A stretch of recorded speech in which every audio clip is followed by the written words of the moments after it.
We are still working with multiple effect desalination or multi-effect evaporation systems, where we have been seeing like 3 or 4 layouts. Actually, what we have seen was the forward feed layout, the backward feed layout, the parallel feed layout, and the parallel cross as well. We have looked last time at the model equations for the forward feed layout. Now we're going to look at the equations for the parallel feed, and probably we can have a look at some of the examples, maybe a couple of examples if the time allows. After which we can then turn the focus into the addition of the vapor compression to MED systems. So again, going to the sort of simple models that we have for the MED systems that would consider that we have constant heat transfer area in all effects, the area for brine heating and for evaporation. You know, for the parallel feed, we said for every effect there is some sort of sensible heating first and then evaporation. So, and this is occurring in every effect. It's not like what we see in the forward feed where the sensible heating is only in the first effect. Here it is in every effect.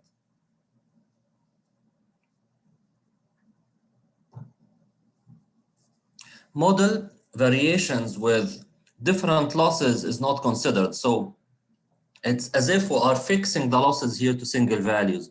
Some of them we are not considering. I mean, we are considering the boiling point elevation, but we are not considering the non-equilibrium allowances, not considering the delta T or the change of temperature due to pressure loss in the demister, in the pipelines, and during condensation. The effect of boiling temperature, brine velocity in the condenser tubes, tube material, and construction of the bundle on the area. That's something again which is taken as simple as possible. We may consider variable water physical properties, because if we are going to apply a software like engineering equation solver with this system, then we can calculate the properties at any instant, at any location, as a function of the current temperature and salinity. So we don't have to assume constant temperature or an average temperature and average HFG everywhere. No, we don't have to do that, because the dependence of the properties on temperature, salinity, even pressure is already available and updated. The effect of pressure on non-condensable gases and the heat transfer coefficient is not considered. We are just basically considering the effect of temperature. So that's why the heat transfer coefficient can be looked at as a function of temperature, as I just indicated last time. The layout that we see here is the layout of the parallel flow. So this is a simple parallel flow arrangement where basically what we have here is effects in addition to flash boxes. We have effects and we have flash boxes. That's all. We don't have preheaters in this model. Let me see if I can use a pen for this.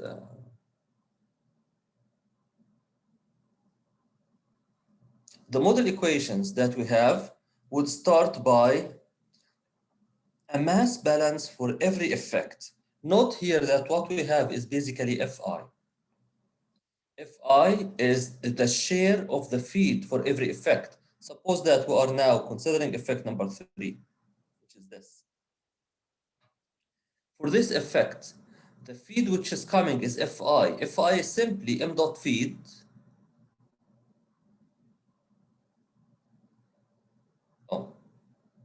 I mean, with the PDF, it's difficult to use this pen with it. So anyway, the feed here, Fi, is m dot feed divided by the number of effects. If we are talking about 4 effects here, so whatever the value of m dot feed, it will be divided by 4. This is the Fi. F1 is equal to F2 is equal to F3 is equal to F4. If we have 8 effects, then Fi will be m dot feed divided by 8, and so on. This quantity for that effect, we have a feed which will be sprayed here. Part of it is going to evaporate. This is the DI. This is the distillate or the vapor which is leaving this effect, and the rejected brine is Bi. So for every effect, there is a feed, Fi. This feed is going to be splitted into a distillate, which is vapor that's going to leave the effect, and brine, which is going to be rejected at the bottom. The next equation is going to be the salinity equation, which is Xi Fi is Xb I into Bi. And definitely the D, or the distillate, is free of salt, so there's no salinity for it. The energy balance for this system here, we have a couple of components.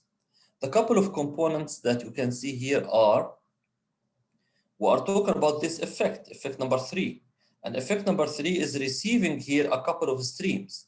There is D2, which has formed effect number 2, and it's going to condense here. And there is the vapor that has flashed from the flash box, D2. Both of these streams are going to enter here and condense inside the tube. So that's why the energy balance has capital D I minus 1. Capital D basically is the vapor formed by evaporation, by boiling in the previous effect, which is this. And the D dash that we see here basically is what we are calling D2. So this is a stage, or this is effect number 3. So what is entering here is D2. So D2 into its HFG, capital D2 into its HFG gives us the quantity of vapor, the quantity of energy, which is given inside the tubes, or which is flowing inside the tubes and being transferred to the water which is being sprayed. So that takes care of the left-hand side of this equation. This is the energy which is added to the system. This is energy N. What this energy is doing, this energy is heating the feed, which is falling here, Fi, from T feed to Ti. This is effect number 3, so it should be T3 minus T feed, plus a quantity that is going to evaporate here, which is Di. In our case here, it is D3 into HFG3.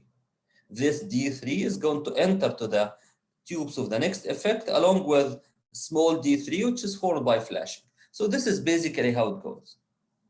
Now, I have to tell you that this balance is applicable for effect number 3, number 4, number 5, number 6, until effect number N. It does not apply to effects 1 and 2.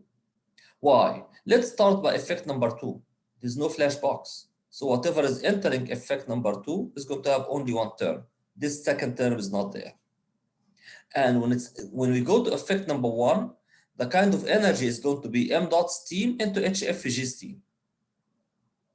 And the rest is going to be brine rejected and vapor which is leaving at the top. So this is basically the major differences between effect number 1, effect number 2, and then the rest of the effects from effect number 3 onward to effect number N. Here I'm drawing 4 effects just for the sake of simplicity. But as I mentioned last time, typically you can find plants with 8 effects. And the write-up that you have here is just talking about the things I just described now. So starting from effect number 3 and so on, this is something which applies here. Now, the vapor temperature, TV at I, TV1, TV2, TV3, TV4, and so on, is equal to the temperature minus boiling point elevation. So the boiling point elevation here is the difference between the saturation temperature of the seawater and the saturation temperature of pure vapor. Vp is the vapor temperature. So if you know the value of T1, T2, T3, T4, and you need the vapor temperature, take this temperature and subtract the boiling point elevation from this value. Do we have to have a single value for the boiling point elevation? You may assume that. You can say that I'm going to take the boiling point elevation as a constant value. But if you are going to use the built-in function like in EES, then there's no need for doing that. You can put the boiling point elevation as a part of the loop, and each time the temperature is calculated, the new value of boiling point elevation is going to be calculated as a function of temperature. As we know, as we are going from one effect to the other, the temperature decreases and the salinity increases. So the boiling point elevation is changing. Again, if you are going to solve a problem by hand, just the simplest thing is to take boiling point elevation as a constant. But if you are going to put this in a program, then you better take it as a function of temperature and salinity. This, what we see here in equation number 5, the right-hand side has elements of losses that are incorporated in the system. There is boiling point elevation. There is delta P due to pressure difference across the demester. Yes, delta T sub T is for losses in the pipelines. These losses could be, for example, major losses by friction, or minor losses because of bends, because of elbows, because of T, because of valves, and so on. And the delta TC, which is the last term, is the losses that can be associated with condensation. The flow rate in the flash box. The flash box basically has a fluid coming in, which is liquid coming from the previous effect. This liquid is going to undergo loss in enthalpy. This is because why? Because if we are considering, for example, at the flash box of which is associated with effect number 2, this flash box, the kind of fluid which is coming here, this flash box is essentially a part of the second effect. So the pressure of the flash box is the pressure of effect number 2. But the fluid which is coming here is associated with effect number 1. So the pressure here is basically pressure of effect number 1. You have pressure of fluid, saturated liquid at P1 is entering into a box which is at a lower pressure P2. So some vapor is going to form here.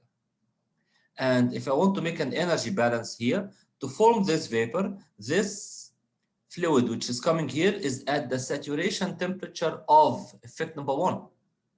So for effect number 2, it is considered something like a superheated condition. Accordingly, it's going to flash and it will cool down to the saturation temperature of this effect. So this, for example, is DI or D1. So D1 into Cp into delta T. Delta T is the temperature difference between this value and this value here. So this Di or D1 into Cp into delta T is equal to small d2 into HFG. This loss on temperature has resulted in flashing, which means that some of the liquid has converted into vapor, and this quantity is D2. Latent heat evaporization is D2. And accordingly, this is going to be the energy balance for the flash box. This is the temperature of the inlet stream, and this is the temperature of the exit stream, which is T double dash, and T double dash is the vapor temperature minus the non-equilibrium allowances. I'm going to come to the non-equilibrium allowances definition in a while, but basically the non-equilibrium allowances can be given by a correlation, which is given here as a function of the temperature of the condensate, temperature of the vapor, and the temperature of the liquid leaving the flash box. Then, when it comes to heat transfer areas, definitely, I mean, for flash boxes, this is for the first flash box. The second flash box, the third flash box, you need to look carefully at what are the streams that are coming in and leaving out, and what are the associated values of enthalpy with each stream. The evaporator heat transfer area, basically, I'm going to write again the evaporator energy balance. So there is condensation of vapor formed in the previous effect.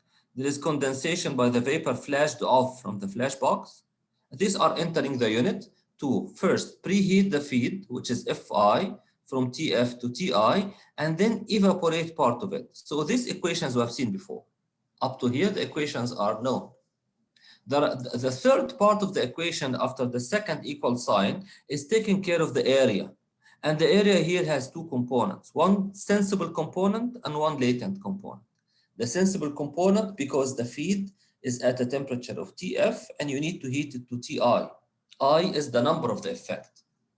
Accordingly, this is sensible heating. So that's something that we could not neglect here.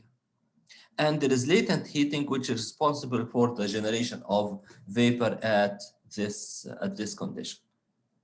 So this is basically the equation. And here we are given, for example, a fraction of this energy is given for the sensible heating area, a fraction of this energy or the rest is given for the latent heat. And this fraction responsible for the latent heat is being given here. And the fraction responsible for the sensible heating, it requires the calculation of a log mean temperature difference. So Ti is the temperature of the effect, T feed is the inlet feed temperature, and TVI is the vapor temperature of the effect. So this is the equation that we can use for calculating two parts of the area. So if we are talking about area for effect number 2, so it will be A2 or effect number I. So A1I, I1 here stands for the sensible heating, heat transfer area, and 2 stands for the latent heating. So we have first component and second component of the heat transfer area. For the condenser, you can see in the condenser, basically it has two streams coming in. The vapor formed in the last effect and the flashed off vapor leaving the last flash box. Both of these vapor streams combine together and they enter into the condenser where they are going to lose their latent heat of condensation. Doing that, they are going to preheat the feed, m dot feed plus m dot cooling water will be preheated from T cooling water to TF. And this also is in balance with area of the condenser, overall heat transfer coefficient of the condenser into the log mean temperature difference of the condenser. And here for the log mean temperature difference, you are going to look at the condenser condition from inlet to outlet. It basically has sensible heating of m feed plus m dot cooling water, and the heat source is coming from the vapor at effect number n, which is Vn, or T temperature at Vn. And that is the balance equation that you can see here. U of the condenser, area of the condenser into the log mean temperature difference of the condenser. I was browsing today, I found a paper by Fiorini, Sciubba, and Somariva. This paper is talking about a new formulation for calculating the non-equilibrium allowances. What was interesting for me here is just the way they are setting the definition of the non-equilibrium allowance here.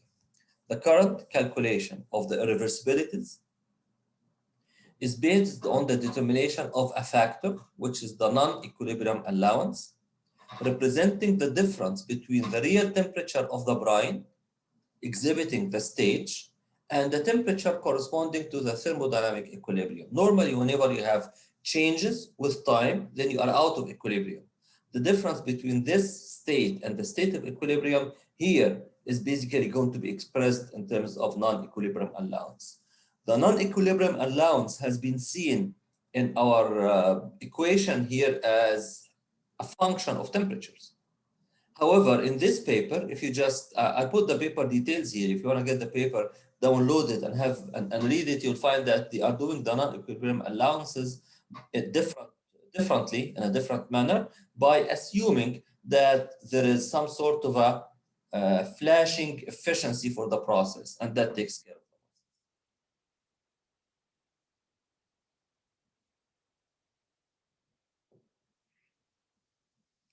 Here we have the multi-effect evaporator desalination system with a parallel cross. If you remember from last time, I just mentioned that the difference between the parallel flow and the parallel cross flow is the brine leaving effect number 1 here is being introduced into the bottom of effect number 2.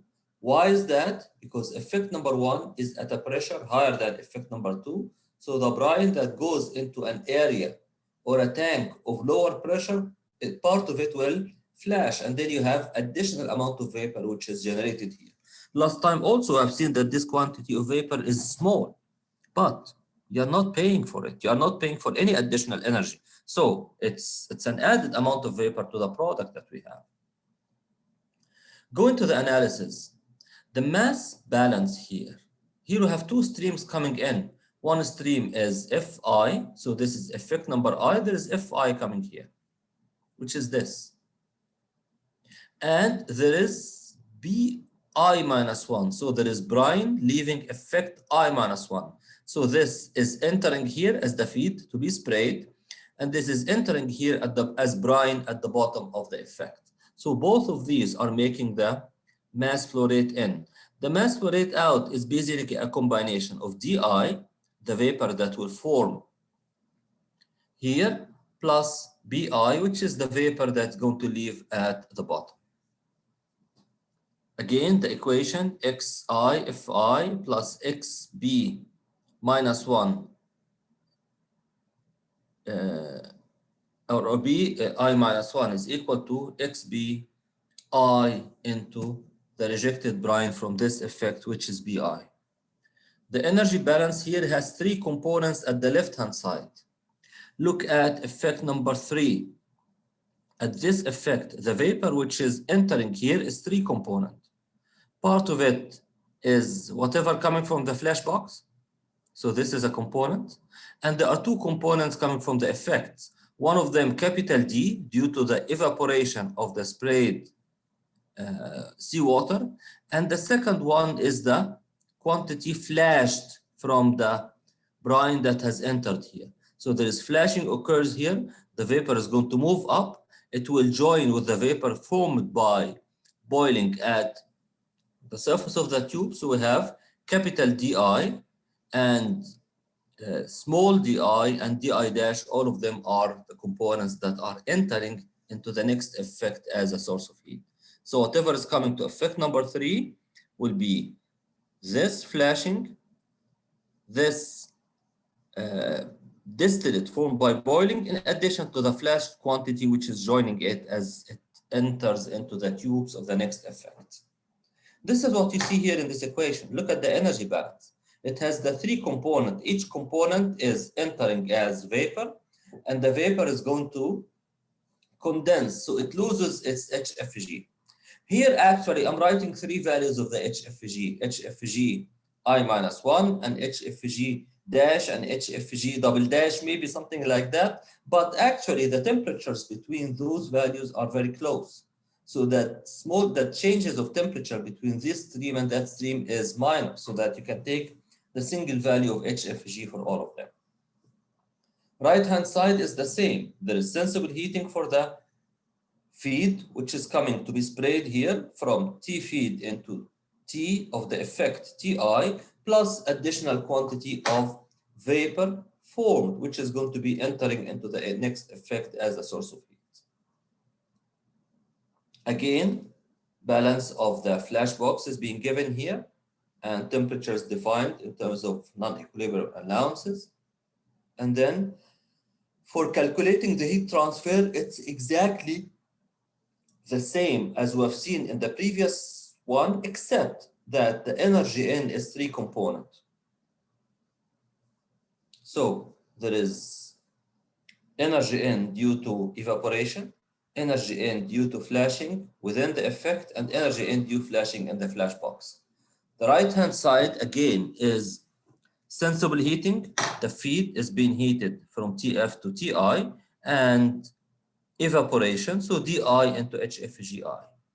Part of the energy is sensible, part of the surface area is due to sensible heating, and the rest is due to latent heat. So this one is, again, a repetition of what you have seen in the parallel arrangement. What we see here in equation number 17 is just a representation of a fraction of the area which is associated with evaporation. So alpha, which is a fraction of this quantity of energy, this is energy in, so alpha into the energy in is equal to the latent component only, this, and this is the area needed for the latent component. Is this important? Not really, but we do calculate it because we calculate the heat transfer needed for the latent component and the heat transfer needed for the sensible component where the log mean temperature difference expression is given. The analysis for the condenser is exactly the same as you have seen earlier. Again, 3 streams are coming to the condenser. They are going to condense from saturated vapor to saturated liquid. While they are doing that, they are going to release the latent heat of condensation, which will be used to heat m dot cooling water and m dot feed.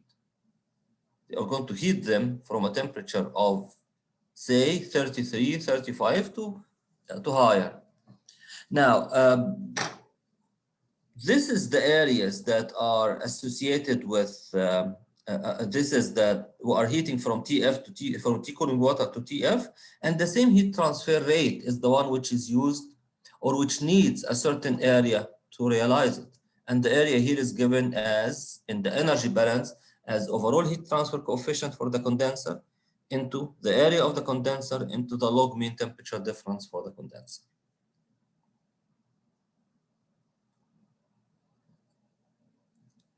The solution algorithm, basically, you just make sure that you have number of equations is equal to the number of unknowns, and some values would be given, like, for example, the number of effects is necessary. How many effects you have to identify that.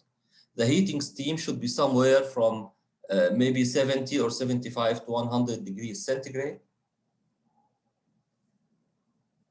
Intake seawater can have a fixed value, or the value may change. It depends on the seasons. The water is being heated, for example, here as it shows from 25 to 35. So delta T of 10 in the condenser is occurring. And the boiling point of the last effect is taken as 40 degrees Celsius. Salinity is given here depending on the source of seawater. If it's in the Atlantic Ocean or the Mediterranean, then we are talking about in the order of 28,000 ppm. If we are going to go to the Red Sea and the Gulf, then the average value is greater than 46,000 ppm. The heat transfer areas are going to be summed up all together to calculate specific heat transfer area. And while you are applying the overall heat transfer coefficient, sometimes you need to account for a fouling factor. Typically, a value of the fouling factor is being given here.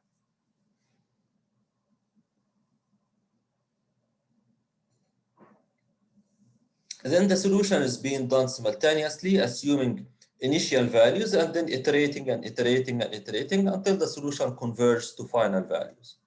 Once we do that, what is it that we need? What are the quantities that we are interested in for calculation? Basically, again, they are the performance ratio,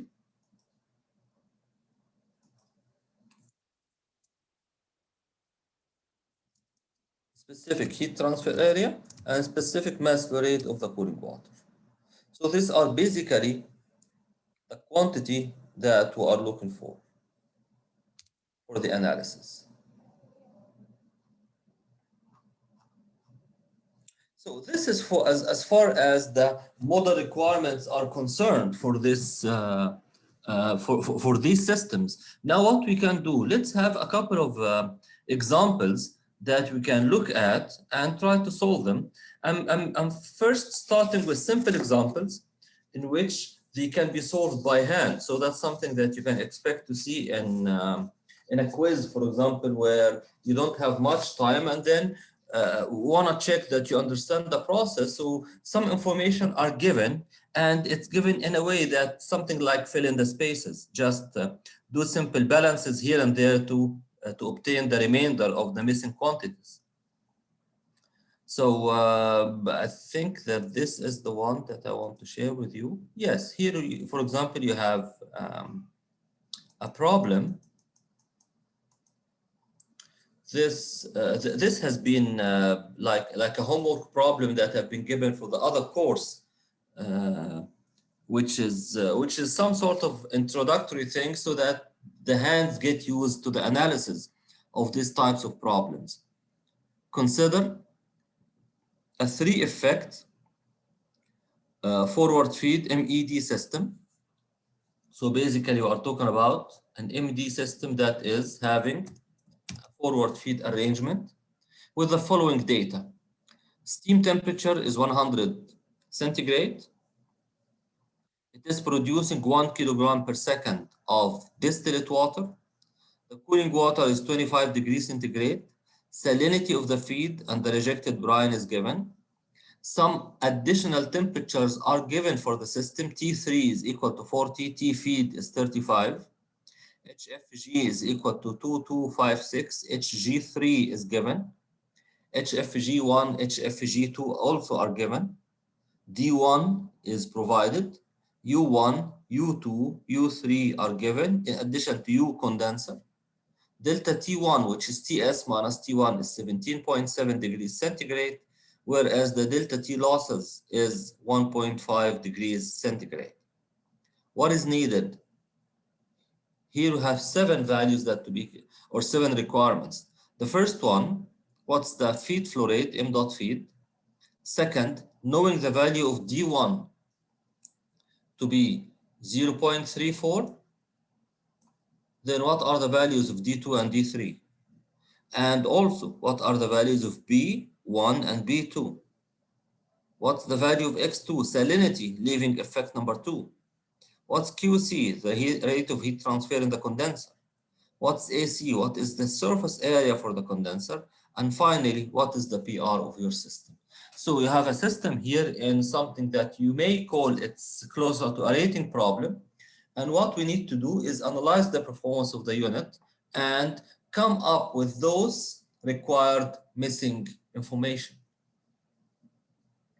To do that, let's see if we can go through the solution of this problem together by first stating some of the known values. For example, we know that T steam is given at 100 degrees Celsius. And definitely when this value is given, we should also be provided the value of HFG of steam. And this is also given in the problem as 2256 kilojoule per kilogram. We have the mass flow rate of the distillate is given as 1 kilogram per second. Temperature of the cooling water is 25. Temperatures, what are other temperatures are given? TF is 35 and T3 is 40 degrees centigrade. N is equal to 3, so it's a 3 effect system. And then values of XF is given as 42,000. XB is given as 72,000. Both are given in per ppm. And also we have HFG1, HFG2, and HFG3. These values are given. We are also given the values of the overall heat transfer coefficient of effect number 1 and overall heat transfer coefficient for effect number 2 and overall heat transfer coefficient for effect number 3, and finally the overall heat transfer coefficient for the condenser. Delta T loss are given 1.5 degrees centigrade, and we have the value of D1 0.34 kilograms per second. And delta T1, which is T1 or T steam minus T1 is equal to 17 Celsius. So these are the data given in this problem. And what we need to do is start the calculation process for the quantities that are requested.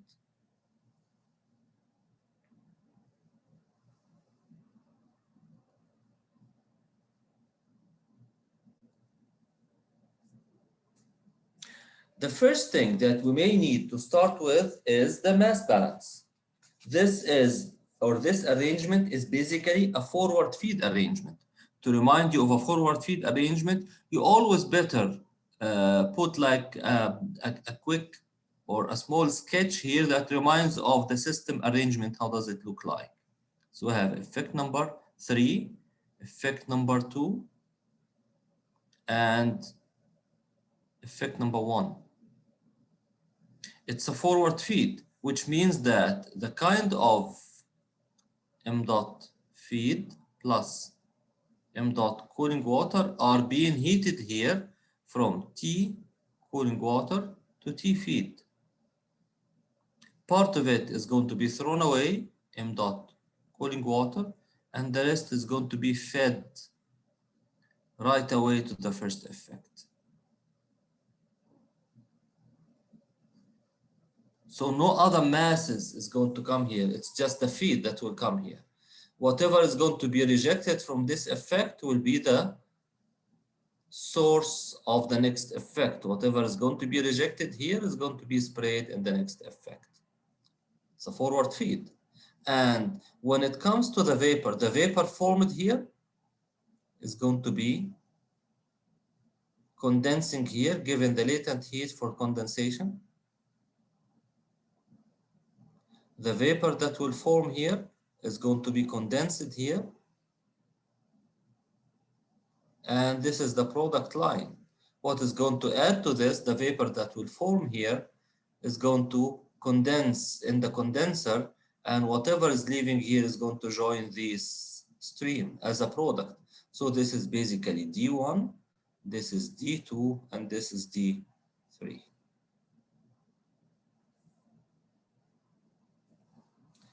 When you look at the whole plant, and definitely here, the brine, which is being rejected from effect number 3, this brine is what's going to be rejected. M dot brine. So M dot feed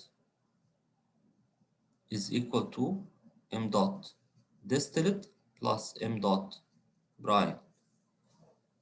M dot distillate is known. We know this value because it has been given to us here, 1 kilogram per second. We also know that M dot feed into X feed, 42,000 ppm, is equal to M dot distillate, M dot brine into X brine. M dot brine is basically the remainder, M dot feed minus M dot distillate. Now we have two equations and two unknowns. We know the values of the salinities, we know the values of the distillates, so the only unknowns here is M dot feed and M dot B. So we are going to solve this equation together and get the value of the M dot feed, which is going to be 2.5 kilogram per second.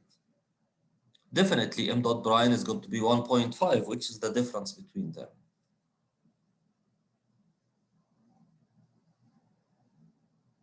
It's a forward feed case, meaning that the brine B1, when it is rejected from effect number 1 and it will go to effect number 2, it will be flowing here as saturated liquid for effect number 2.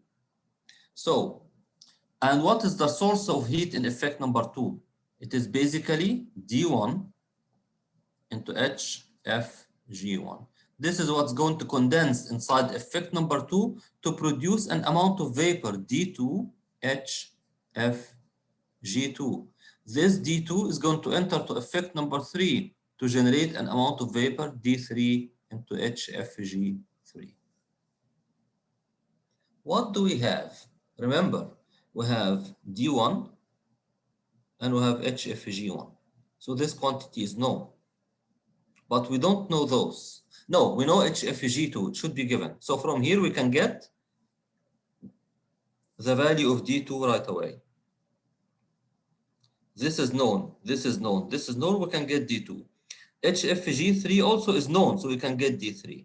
So the values of D2 and D3 are easily obtained here because this part, the only unknown is D2, this part, the only unknown is D3, and then you can get the values. D2 will be obtained to be 0.332 kilogram per second, whereas D3 is 0.324 kilogram per second. And note that there is a slight decrease as we are moving forward.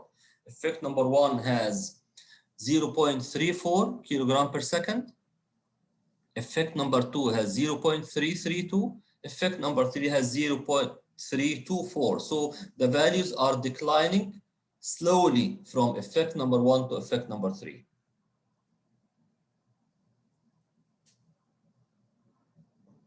So here are the quantities that we needed to calculate for the distillate flow rates. What about the brine? B1 is basically m dot feed minus D1. We have calculated m dot feed already, 2.5 kilogram per second, and D1 is given here. So from here, the value of B1 can be calculated as kilogram per second. M dot feed, X feed is B1 X1. I know the value of B1. I know m dot feed and X feed. So from here, I can get the value of X1. Similarly, I can get X2 and X3 in a similar manner because the same balance is there. But in order to do that, I will need the value of B2, which will be m dot feed minus D1 minus D2. B3, m dot feed minus B1 minus B2 minus B3.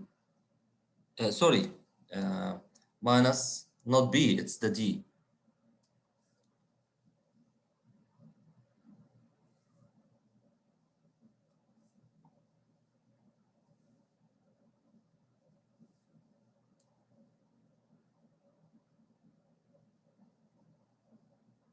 And B3, by the way, is going to be the m dot B. So this is the 1.5 kilogram per second. You can verify that while you are solving the problem, and then you need that in the balance to get X2 and X3. When we come to the condenser,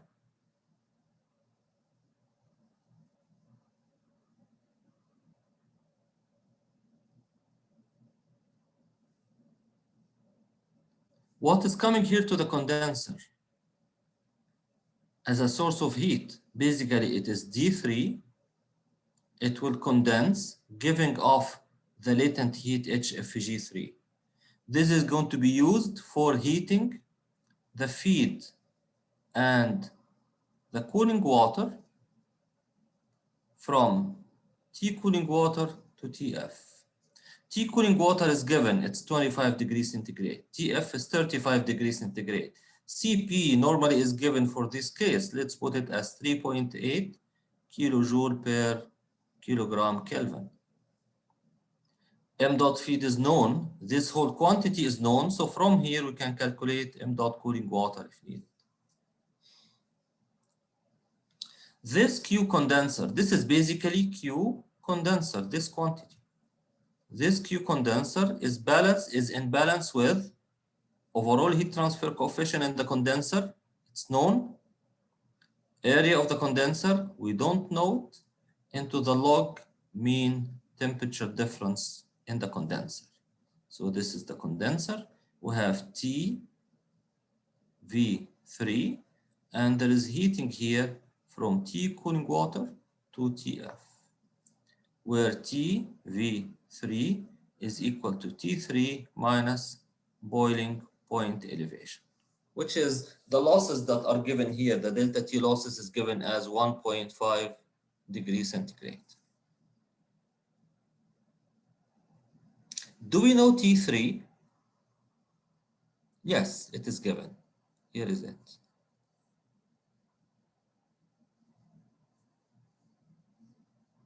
So this value is 38.5 because it's 40 minus the 1.5, and this is being heated from 25 to 35.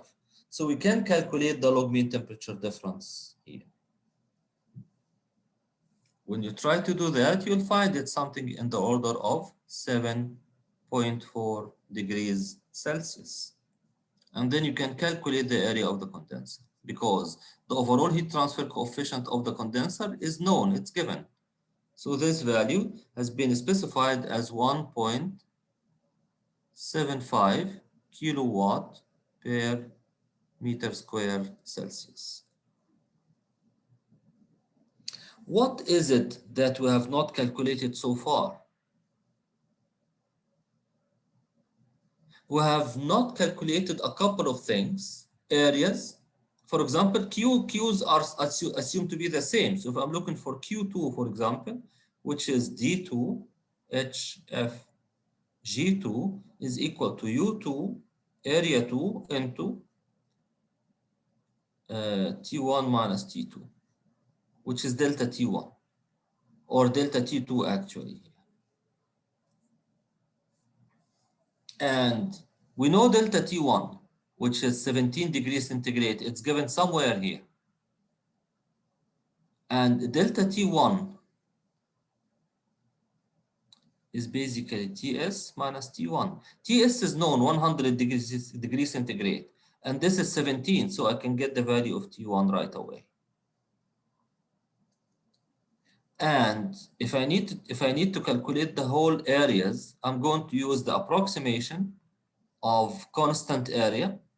I may do that, calculate the area for effect number 2, and that would be the same as effect number 1 and effect number 3. So in order to do that, let me just erase the whole thing here.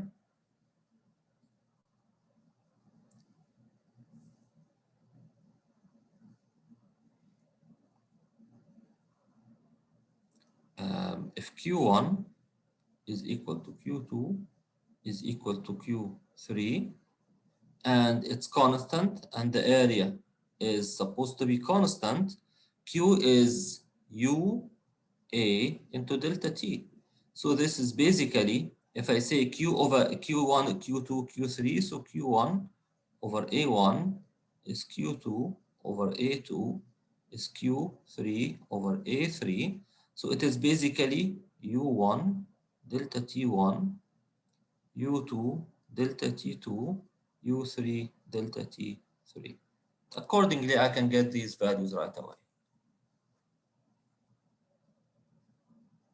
Then, once I know the values, I can substitute in here. T1 minus T2 is delta T2, which can be obtained from here, and then I can calculate the area right away. So areas are known. Mass flow rate of the cooling water is known. The performance ratio is not yet obtained. So who can tell me what can we do to obtain that performance ratio? I need your thoughts. I've been solving it myself now since we started. So how do you think we can get this?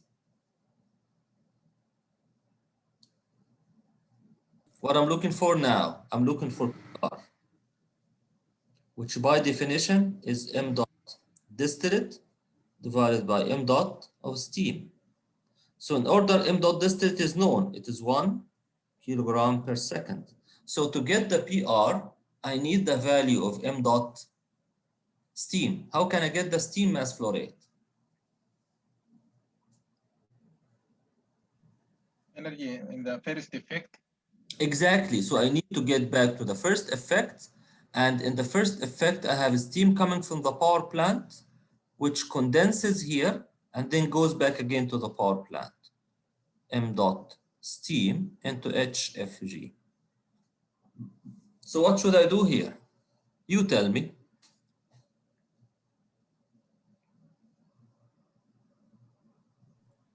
You said to go to the first effect. So I need to make an energy balance. How can I write the energy balance in the first effect? M dot steam. M dot steam. HFG steam. HFG steam, correct. And HFG steam is given to me. So this value is given. Here is it. I know it. This is equal to M dot F.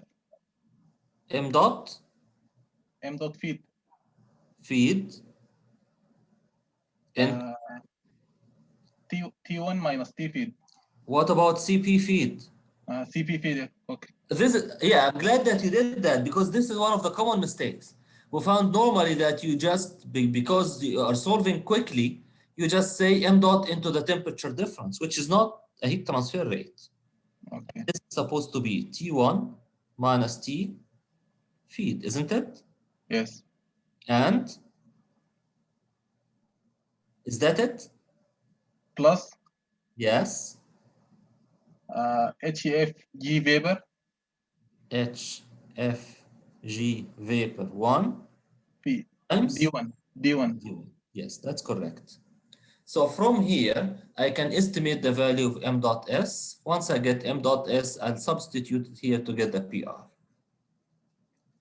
There is another common mistake that we can encounter in this in the solution of this part, that many tend to say that m dot s into HFG, which is this quantity, is equal to D1 HFG1. So they neglect this, which actually results in a substantial error in the calculation, because it will give you a false value of the PR, which is too high than what should it be. For example, if we did that, if for example now we assume that the value of m dot feed CP T1 minus TF is neglected, and you would calculate the performance ratio, you'll find that the performance ratio is something like close to 0.9. But it's a very good value, but it's not true. Because what's going to heat that feed? And that feed here, in order to be heated, it's going to take part of the steam. So it's going to generate less vapor here. Accordingly, the quantity of steam which is needed should be higher, because part of the steam should be utilized for heating the feed sensibly to the temperature of the first effect. This feed, remember, it's coming at a 35 degrees centigrade. And the first effect is at a temperature of 100 minus 17, we're talking about 83. So substantial heating of the vapor is going to occur here. Actually, if you are... Assalamu alaikum. Alaikum assalam. Please, I want to ask a question on this first effect. Go ahead. On the energy balance of first effect. Yes. The B1 going out is not considered. Yes, you are right. We have two ways to look at the energy balance for the first effect. Okay. Let me do it. Let me do it in both ways. We can do the energy balance in a way that we are telling the story of what's happening. The story, before I get this, I'll just finish the sentence I was saying first. I was saying that this is coming at 35 degrees centigrade, and then it had to be heated to a value of 83. 83 is not a true value. Normally, these ones, you have a temperature here of about 65. So, I mean, this is some sort of an exaggeration. It's just for the numeric calculation of the problem, unless you have a preheater and you have nanofiltration that has taken out all the ions that result in scaling, so that you can reach for 83 degrees centigrade in the first effect. So this is unusual. Normally you have like 65 here or so. I'll come back now to your question, and let me put it in that way. Let me clear the whole screen and put the first effect here. The first effect has this quantity coming in. M dot steam, and it is at enthalpy Hg, and it is leaving as M dot steam at enthalpy Hf. So the difference between them is the Hfg. And then we have feed coming in, which is going to be sprayed here. M dot feed. And we have vapor leaving, which is D1. And we have brine leaving, which is B1. Is that okay? So we can do the energy balance based on what we see here, on what is in and what's out. Or we can make the energy balance differently by having the effect and saying that we have feed coming into the effect and steam, which is going to come in, where it's going to lose its latent heat of condensation, and then we have vapor leaving and brine leaving. They look the same, aren't they? Yes, sir. Okay, which means that if I tell you now that you are in the puzzle of bringing the 10 differences between the two pictures, you'll not find anyone because they are exactly the same. Yes, sir. What we are doing in energy balance could be that we are telling the story. What's the story? The story tells that we have steam coming and it is giving its latent heat. Okay. This steam losing the latent heat, where did the latent heat go? It went into heat that has been transferred to heat the feed from T feed to T1 Okay. and evaporate some vapor out of that. Okay? Yes, sir. So this is one way we can tell what's happening. The other way is we have here energy in and we have energy out. The energy in is m dot steam into hg. And there is feed, which is coming at h feed. Yes. This is entering. That's all the things that are entering. What is leaving? M dot steam at hf and d1 at hv and b1 at h1. Is that correct? Yes, sir. Did I miss anything? We have Okay. what is leaving here is this one, and this one, and what is entering is this and that. Okay. Okay, sir. Let's look at this. M dot S. Let me combine it with this so that it becomes Hg minus Hf. Yes, sir. And here we have M dot. There's not M dot. It's actually it should be minus M dot feed H feed, which is somehow it is Cp into T feed, isn't Yes, it? sir. Yes, sir. And we have D1 HV. HV is what? The HV basically is a combination of H feed plus HFG. Can we look at it this way? Yes, sir. And then we have brine leaving at H at the saturation condition here, which is HF. Okay. Now, when we are looking, and it's not HF, sorry, it's the saturation condition, which is H1. So this one is H1.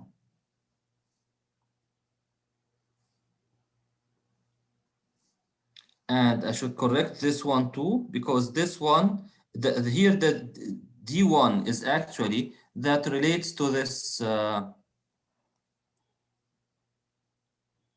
I have vapor leaving at this condition, which is the saturated condition. This is all at temperature T1. So this is basically is T or H1, which is at this, plus the HFG. That makes the HG. Yes, sir. Now let's rearrange. The B1 H1 and the D1 H1 is basically m dot feed into H1 minus m dot feed H feed. What will be left? the D1 into this plus D1 into HFG. Isn't it the same? Yes, sir. So basically, whether you do it this way, energy in is equal to the energy out, or you can just physically tell the story that the steam which is used is sensibly heating the whole feed and then evaporating part of it, both are the same. Okay, sir. Okay. Thank you, Doctor. You're welcome. So this is as far as a simple exercise that takes care of calculations associated with a single effect evaporation system. I have another example which is basically talking about a parallel feed system, but it's a little bit longer. It will take more time to solve. So I think I would better give it to you as in the next homework so that you just have a direct analysis or direct application to the parameters or the balance that we have taken here in this component or in this layout. That one is basically for a parallel feed. So anyway, it should appear in your next homework. The next modification that may happen to an MED system is basically to enhance the performance, and enhancing the performance can be done by adding vapor pressure to the unit. And once I talked about vapor pressure, then we are going to consider different types of pressures, of vapor pressures to consider. Thermal vapor compression could be one option. Mechanical vapor compression can be another option. Absorption vapor compression can be a third option. Adsorption vapor compression could be a fourth option. These options are basically going to be done in the same way that we have done it for the single effect evaporation, which means that you can have a multi-effect distillation system with thermal vapor compression. And to be frank, this is the common thing. Like if you are going to pass by an MED plant, like the one that we have here in the area, in the Eastern Province, is the one in Jubail Industrial Area, and it's called, the company is called Marafiq. Marafiq is a company which is producing a total distillate quantity of 805,000 cubic meter per day. They are using 5,000 cubic meters per day for their own use, and they are selling 800,000 cubic meter per day for the National Water Company that is taking this water and distributing it in pipelines for certain cities in the kingdom.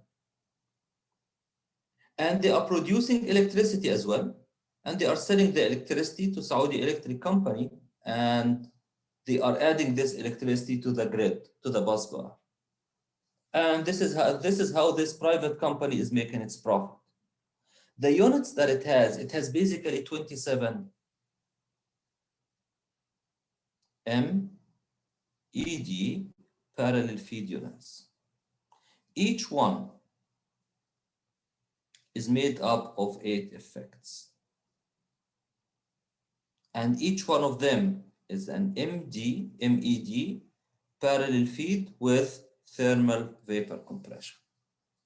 So you can see the thermal vapor compression when you are driving around. When you look at the desalination unit itself, you'll find on top of it something which is looking like a conversion diversion nozzle, something looking like this, which is the thermovapor compressor. This is what you'll see on the top of each one of these components. You can see it also on which is being utilized for most of the desalination utilities that are working on thermal energy.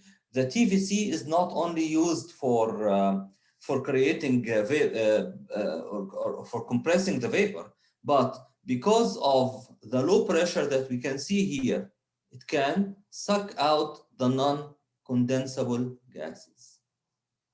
So the TVC or the ejectors are also a source of getting rid of the non-condensable gases.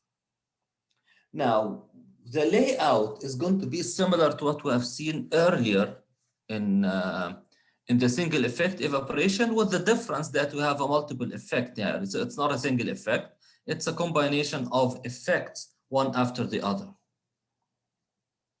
So if you are going, for example, to consider like a four effect system, so we have one effect, a second effect, a third effect, a fourth effect, and a condenser. And what you may see is that, or I'll start with what's given in the book. The vapor which is leaving the fourth effect, which is basically D4, or if we are talking about multiple effects, Dn, where N is the last effect. Part of this vapor is entrained, M dot, entrained vapor. And the rest is going, which is decondenser, is going to get here to the condenser, where it will condense and result in a certain quantity of distillate water here. The entrained quantity here is going to be,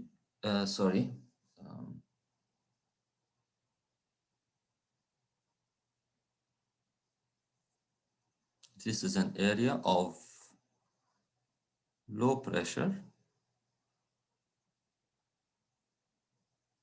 and high velocity. So the vacuum here is going to entrain this quantity, and we have motive steam, which is coming here. Both are mixed together, and it is making the source of energy for the first effect. And then after that, we return back again, M dot motive, whereas the M dot entrained vapor is going to join the quantity if there is vapor formed here in this effect, which is going to condense inside. Then this going to condensate is going to come here. The vapor which is leaving this effect is going to condense here, and then the condensate is going to join this, and the same thing applies here. So when you're looking at the process, it's pretty much the same as we have done it previously. And here we are going to get M dot distillate, which is going to be D1 plus D2 plus D3 plus D4. If you have 4. So the only thing here is that the quantity of vapor which is coming here, basically this is M dot motive plus M dot entrained vapor at a pressure PS and temperature TS. So the analysis here is going to be exactly the same as the analysis that has been done for the first effect, keeping in mind that the entrained vapor is taken from the last effect. As you can see here, it is joining the motive steam, and all of it is going to the first effect for heating. And we did not lose the quantity of the entrained vapor that has been sucked to the TVC here, because as it condenses, we are going to get back our M dot entrained vapor, and the motive steam is going to go back again to the power plant. So this is the kind of layout. I mean, if what you are seeing here in front of you is something that can work out as either forward or parallel. I did not show how the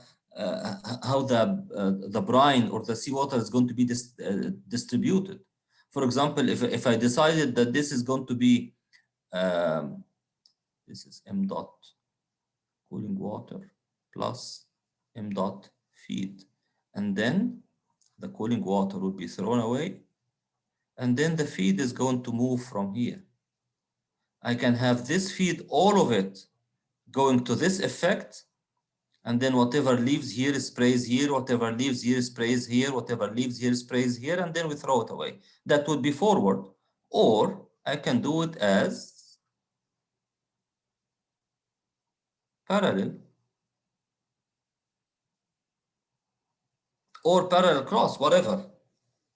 And if it's parallel, then this quantity is connected with this quantity, connected with this quantity, with this quantity, and this is the m dot brine which is rejected. So here, this is a simple parallel arrangement for the MED TVC system.